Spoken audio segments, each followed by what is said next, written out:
Welcome to another Beginner Deck Tech. This is a series where I make budget commander decks for brand new players. These decks focus on synergy and cards that are very easy to understand. If you're new to Magic or new to Commander or just like a simpler play experience, this deck might be for you. Today we've got Tawnos the Toymaker. For 3 green-blue, he's a 3/5 human artificer. Whenever you cast a beast or bird creature spell, you may copy it, except the copy is an artifact in addition to its other types. So this deck is just packed with beasts and birds. In fact, every single creature in the deck, except for one, and Tawnos himself, is either a beast or a bird. That means as long as we can keep Tawnos out, almost every creature we cast doubles. This is a combat-focused deck. Our goal is just to get a bunch of creatures out, birds with flying and large beasts, and attack our opponents for the win.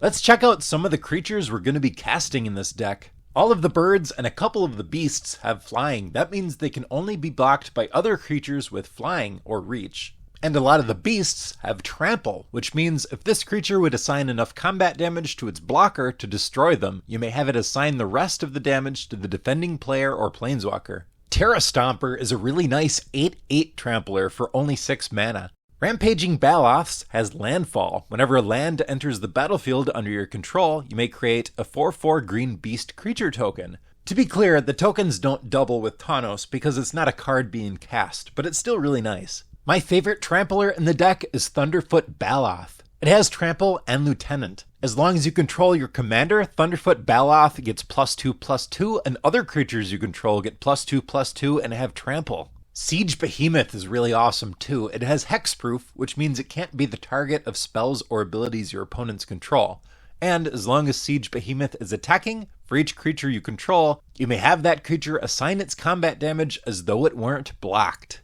I want to explain this one a little. It can be a bit confusing. When you attack with a creature and your opponent blocks it, you can choose to have your attacking creature deal its damage to the player or planeswalker that it was attacking instead of to the creature blocking it. However, your creature is still blocked, and the blocking creature is still going to deal its damage to your attacking creature no matter what. If you do this, you're not dealing any damage to the blocking creature, so it's not going to die.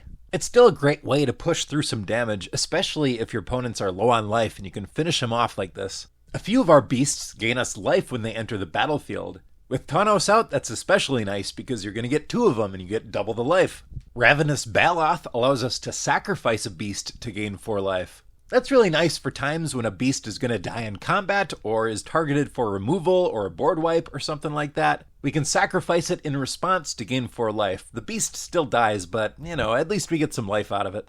Now, the 3 fundamental things a commander deck needs is ramp, card draw, and removal, and we try to do a lot of that with our creatures because, they double. So ramp is anything that gets you ahead on mana and gets you casting bigger things sooner. Cards like Birds of Paradise, which tap to add 1 mana of any color, a Boreal Grazer, which when it enters you get to put a land from your hand onto the battlefield, and Kelpie Guide, which can tap to untap another target permanent you control. You can do this to creatures, but you can also do this to lands. Then we have 2 cost reduction creatures. Cross and Warchief says beasts you control cost 1 less to cast. Keep in mind that this can only reduce the colorless cost of the mana cost. You can't reduce the green part of a mana cost with this, or the blue for that matter. It also has pay 1 and a green to regenerate target beast. You can do this to himself or any other beast. Regenerate will save a creature from dying either in combat or from a damage-based spell or ability, or from a destroy spell or ability. Before the creature dies, you pay the regenerate cost,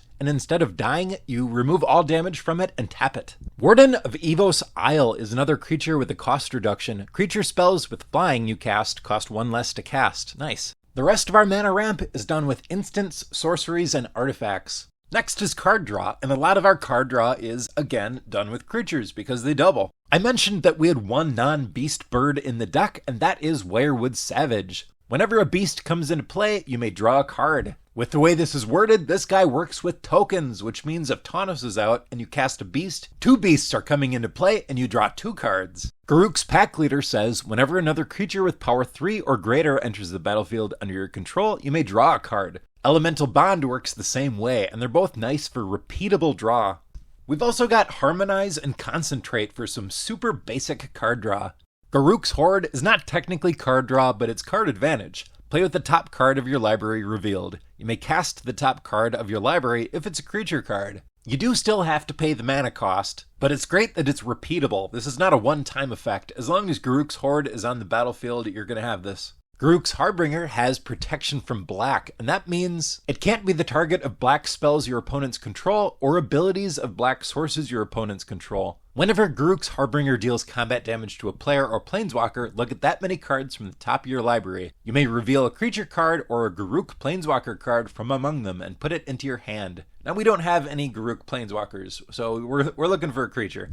Next, let's talk about removal, and you guessed it, a lot of our removal is on the creatures. When I say removal, I mean anything that gets rid of our opponent's key things that we need to take out. Unfortunately, green and blue are the worst colors at removal. We have a couple options for destroying artifacts and enchantments, and that's great, but it's really the creatures we want to get rid of. We kind of have to settle for mediocrity here. Mistraven bounces a creature back to its owner's hand. Unsummon does as well, and Runaway Together says choose 2 target creatures controlled by different players, return those cards to their owner's hand. Frost Trickster kind of counts too. When it enters the battlefield, tap target creature an opponent controls. That creature doesn't untap during its controller's next untap step.